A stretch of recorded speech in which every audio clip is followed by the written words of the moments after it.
नमस्कार दोस्तों, स्वागत है आपका द स्टडी अपडेट्स में। इस वीडियो में हम बात करेंगे कि जो माध्यमिक शिक्षा परीक्षा हुई थी 2024-25 में, उसमें किन-किन कारणों से अभ्यर्थियों को अपात्र घोषित कर दिया गया है। और आप भी ऐसी गलती ना करें, तो प्लीज़ वीडियो को पूरा देखना, ताकि आपको पता चले कि किन-किन कारणों से अभ्यर्थियों को अपात्र घोषित कर दिया जाता है। तो चलिए वीडियो को शुरू करते हैं। तो सबसे पहले हम देखते हैं कि ये इंग्लिश सब्जेक्ट में जो-जो कारणों से लोगों को मतलब कि अपात्र घोषित किया गया है। तो यहाँ पर देखिए, पहला कारण है दिव्यांगता परीक्षण में हेतु अनुपस्थित होने से। जो दिव्यांगता परीक्षण है, उसमें अगर आप अनुपस्थित रहते हैं, तो आपको अपात्र घोषित कर दिया जाएगा। इसलिए आपको जो दिव्यांगता परीक्षण होता है, उसमें उपस्थित होना ही पड़ेगा। जो दूसरा कारण है यहाँ पर 40% से कम दिव्यांगता, अस्थायी दिव्यांगता होने से। अगर आपके पास 40% से कम दिव्यांगता है, तो भी आपको अपात्र घोषित कर दिया जाएगा। तीसरा कारण है यहाँ पर निर्धारित शैक्षणिक योग्यता प्रतिशत के साथ उत्तीर्ण नहीं करना, यानी कि जो आपकी निर्धारित शैक्षणिक योग्यता है, अगर आप वह निर्धारित प्रतिशत के साथ उत्तीर्ण नहीं करते हैं, अगर आपका मिनिमम सेकंड डिवीज़न नहीं है, तो आपको अपात्र घोषित कर दिया जाएगा।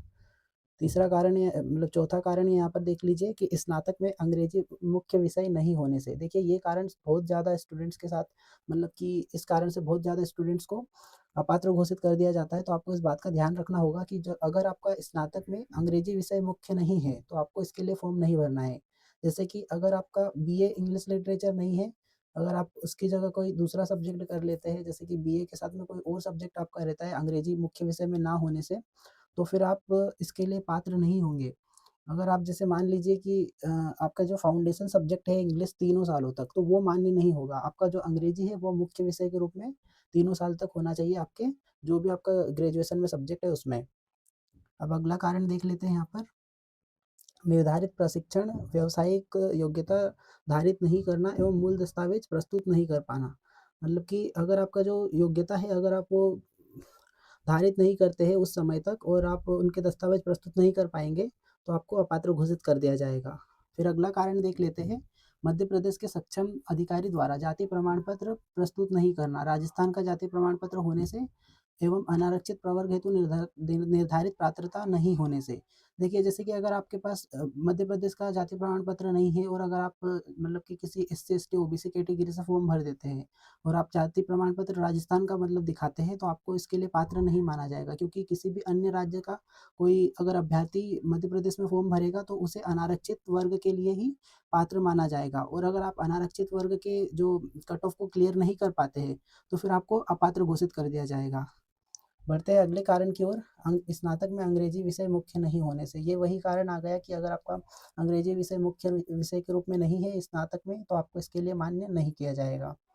अगला कारण देख लीजिए, अभ्यर्थी कॉमर्स बीकॉम स्नातक है, अतः स्नातक में अंग्रेजी विषय मुख्य न होने से। देखिए, अगर आपका बीकॉम है मतलब कि स्नातक में बीकॉम है और आपका जो अंग्रेजी विषय है वो मुख्य विषय के रूप में नहीं है, तो आपको इसके लिए मान्य मतलब पात्र नहीं माना जाएगा, आपको अपात्र घोषित कर दिया जाएगा। अगला कारण देख लेते हैं यहाँ पर, मध्य प्रदेश के सक्षम प्राधिकारी द्वारा जाति प्रमाण पत्र प्रस्तुत नहीं कर पाना, महाराष्ट्र का प्रमाण पत्र प्रस्तुत करना, अनारक्षित में टेट में पात्रता नहीं। देखिए, इसमें एक कारण और है कि अगर आप जैसे कि महाराष्ट्र से फॉर्म भर रहे हैं और आपने मतलब कि मान लीजिए कि आपने एमपी में जो ये एग्जाम दिया है वर्ग 2 का, आपने वो यूआर के मतलब कट ऑफ से क्लियर कर लिया है, लेकिन जब आपने टेट परीक्षा दी थी, अगर आप टेट जो है अनारक्षित कैटेगरी से नहीं पास कर पाते हैं, तो फिर भी आपको उसके लिए अपात्र ही माना जाएगा, क्योंकि आपको अगर आप किसी अन्य राज्य से फॉर्म भर रहे हैं, तो आपको टेट और जो मेन एग्ज़ाम होती है, दोनों को अनारक्षित कैटेगरी से ही पास करना होगा। समझ पा रहे होंगे कि मैं क्या कहना चाह रहा हूँ। अगला कारण देख लेते हैं, अनुसूचित जाति का मध्य प्रदेश के सक्षम प्राधिकारी द्वारा जाति प्रमाण पत्र जारी प्रमाण पत्र प्रस्तुत नहीं कर पाना, यूपी का प्रमाण पत्र प्रस्तुत करना। अब देखिए, अगर आप यूपी के हैं और आप यूपी का जाति प्रमाण पत्र मध्य प्रदेश में दिखाएँगे, तो आपको इसके लिए मान्य नहीं किया जाएगा। अगला कारण देख लेते हैं, अतिथि शिक्षक से संबंधित 3 शैक्षणिक सत्र तथा 200 कार्य दिवसों, न्यूनतम 30 दिवस प्रति सत्र का अनुभव प्रमाण पत्र नहीं होना। देखिए, अगर आप अतिथि शिक्षक शिक्षक के आरक्षण के लिए फॉर्म भर रहे हैं और अगर आपको 3 सत्रों तक आपने काम नहीं किया है, या फिर तीनों सत्रों तक काम तो किया है, लेकिन किसी एक सत्र में आपकी न्यूनतम 30 दिवस की कार्य अवधि नहीं है, तो आपको जो अनुभव प्रमाण पत्र रहेगा वो इसके लिए मान्य नहीं किया जाएगा। इस कंडीशन में भी आपको अपात्र घोषित कर दिया जाएगा। अगला कारण देख लेते हैं, ईडब्ल्यूएस का सक्षम प्राधिकारी द्वारा जारी अद्यतन प्रमाण पत्र प्रस्तुत नहीं कर पाना। अगर आप ईडब्ल्यूएस का प्रमाण पत्र नहीं दिखा पाएँगे तो आपको जनरल की कैटेगरी में ही काउंट किया जाएगा, और अगर आप जनरल का कट ऑफ क्लियर कर रहे हैं तो ठीक है, लेकिन अगर आप नहीं क्लियर कर पा रहे हैं तो फिर आपको अपात्र घोषित कर दिया जाएगा।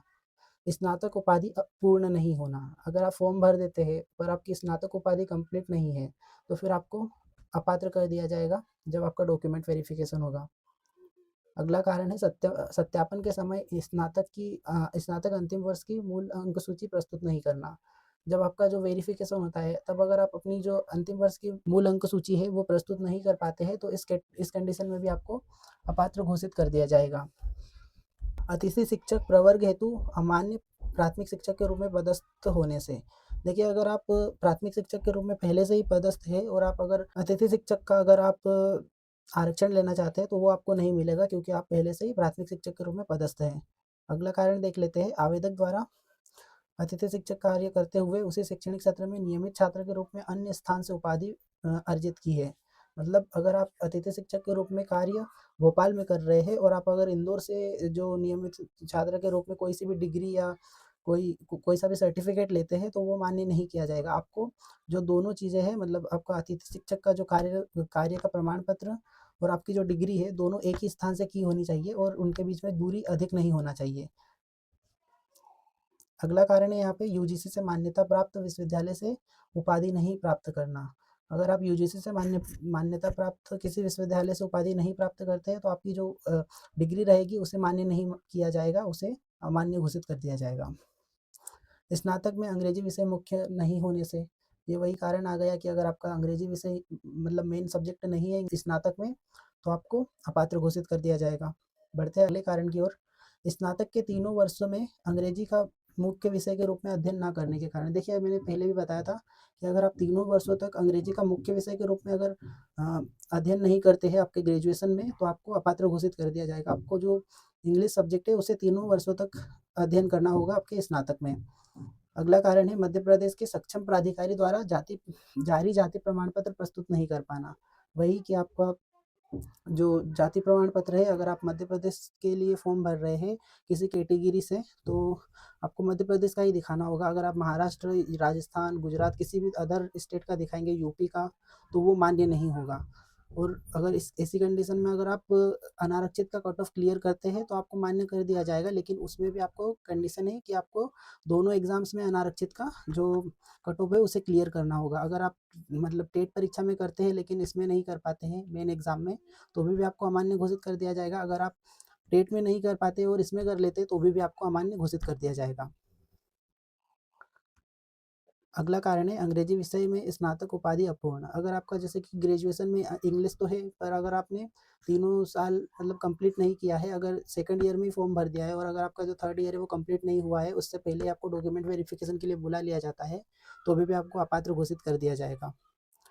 अगला कारण है यहाँ पर आवेदक ने एक ही सत्र में एक उपाधि एवं पत्रोपाधि नियमित रूप से अर्जित की है। देखिए आप अगर एक ही सेशन में दो उपाधि दोनों नियमित रूप से अगर अर्जित करते हैं तो वो पॉसिबल ही नहीं होता है, क्योंकि आप एक ही टाइम पर दो जगह कॉलेज तो नहीं जा सकते हैं। तो ये तो आप मतलब कि एक आपने मतलब कि कुछ गलती करके ये डिग्री को हासिल किया है तो इस कंडीशन में भी आपको अपात्र घोषित कर दिया जाता है। अगला कारण है आवेदक द्वारा अतिथि शिक्षक का कार्य करते हुए उसी सत्र में नियमित छात्र के रूप में अन्य स्थान से पत्रोपाधि अर्जित की है। वही कारण आ गया कि अगर आप अतिथि शिक्षक के रूप में कार्य कर रहे हैं और आप किसी दूसरे स्थान से, देखिए सेम स्थान से करेंगे तो कोई दिक्कत नहीं है, लेकिन अगर आप किसी अन्य स्थान से करते हैं किसी मतलब ऐसी जगह से कि जो आपके अतिथि शिक्षक के कार्य करने और उसके बीच में दूरी बहुत ज़्यादा है, जिस स्थान से आप कॉलेज कर रहे हैं तो आपको अपात्र घोषित कर दिया जाएगा। अगला कारण है शासकीय सेवा में रहते हुए नियमित विद्यार्थी के रूप में बीएड उपाधि प्राप्त करने के कारण। देखिए अगर आप गवर्नमेंट में मतलब कार्य कर रहे हैं और अगर आप नियमित विद्यार्थी के रूप में बीएड उपाधि प्राप्त करते हैं तो देखिए आपको इस कंडीशन में पात्र नहीं माना जाएगा। इसके लिए आप एक काम कर सकते हैं, आप इसे जो बीएड 3 साल का होता है जिसे पार्ट टाइम बीएड भी कहते हैं। अगला कारण देख लेते हैं इसमें, जो मैथ्स स्टूडेंट है उनके लिए है स्नातक एवं डीएलएड दोनों पाठ्यक्रम एक ही सत्र में नियमित रूप से करना। देखिए ये भी पॉसिबल नहीं है कि आप मतलब ग्रेजुएशन और डीएलएड दोनों को एक ही सत्र में नियमित रूप से कर ले। आप इसके लिए एक चीज़ कर सकते हैं कि जो आपका डीएलएड है वो आपसे रेगुलर मतलब करें, क्योंकि जो डीएलएड है वो एक ऐसा कोर्स है जिसे आप रेगुलर ही कर सकते हैं, आप इसे प्राइवेट मोड से नहीं कर सकते। तो आपको डीएलएड को रेगुलर करना चाहिए और जो आपका ग्रेजुएशन रहता है आप उसके साथ-साथ इसे प्राइवेट या ओपन ओपन यूनिवर्सिटी से कर सकते हैं। तो ये इस कंडीशन में भी आपको मतलब अपात्र घोषित कर दिया जाएगा अगर आप दोनों डिग्री को एक साथ नियमित रूप से अर्जित करते हैं तो। अगला कारण है स्नातक में गणित के साथ भौतिक रसायन नहीं। अगर आपकी ग्रेजुएशन में गणित विषय के साथ में भौतिक और रसायन नहीं है तो भी आपको अपात्र घोषित कर दिया जाएगा। अगला कारण देख लेते हैं, अतिथि शिक्षक का लाभ पूर्व में प्राथमिक शिक्षक पद हेतु प्राप्त किया जा चुका है, अतः पुनः अतिथि शिक्षक आरक्षण का लाभ देय नहीं होगा। देखिए अगर आप किसी एक एग्जाम में पहले ही अगर अतिथि शिक्षक का लाभ ले चुके हैं तो आपको अगली एग्जाम में उसका आरक्षण नहीं मिलेगा, तो इस बात को भी आपको ध्यान में रखना चाहिए। इस कंडीशन में भी आपको अपात्र घोषित कर दिया जाएगा। अगला कारण है निर्धारित व्यावसायिक योग्यता पूर्ण नहीं होना। अगर आपकी जो निर्धारित योग्यता है व्यावसायिक योग्यता वो अगर पूर्ण नहीं है तो भी आपको अपात्र घोषित कर दिया जाएगा। अगला कारण देख लेते हैं, स्नातक में बीसीए होने के कारण सामाजिक विज्ञान में मान्य नहीं। देखिए अगर आपका बीसीए है स्नातक में आपकी ग्रेजुएशन में और अगर आप सामाजिक विज्ञान के लिए फॉर्म फिल कर रहे हैं तो आपको मान्य नहीं किया जाएगा, क्योंकि देखिए बीसीए में आप बिल्कुल ही कंप्यूटर के बारे में पढ़ते हैं और सामाजिक विज्ञान एकदम अलग उससे है, तो आप इसके लिए पात्र ही नहीं होंगे, तो आपको इस कारण से भी अपात्र घोषित कर दिया जाएगा। एक चीज़ है यहाँ पर, अगर आप कॉमर्स से है और अगर आपने बीकॉम किया है तो अगर आप सामाजिक विज्ञान के लिए फॉर्म फिल करते हैं तो आपको इसके लिए पात्र माना जाएगा।